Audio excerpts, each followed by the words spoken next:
এখন বিকালবেলা এসেছি বান্ধবীদের বাড়িতে।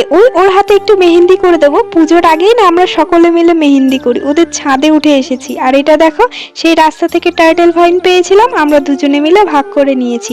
আর ও এখানে দেখছি খানিক গাছও রেখেছে। এটা ওদের সেই কুমড়োর মাচা। আর এটা হচ্ছে ওদের পেঁপে গাছ। কতগুলো পেঁপে ধরেছে দেখো, কি সুন্দর লাগছে গাছটা দেখতে।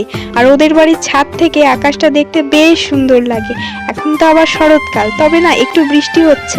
যাই হোক, এখানে দেখো ওদের ঝিঙে গাছও তুলে দিয়েছে ছাদের উপরে। আর এত সুন্দর গন্ধ যে ঝিঙের ফুলের, সেটা তো আমি আজকেই জানতে পারলাম। তবে কোনো ফুল নাক ঠেকিয়ে শুকতে নেই, তাতে না অনেকের অ্যালার্জি, হাঁপানি আরো অনেক ধরনের রোগ হতে পারে।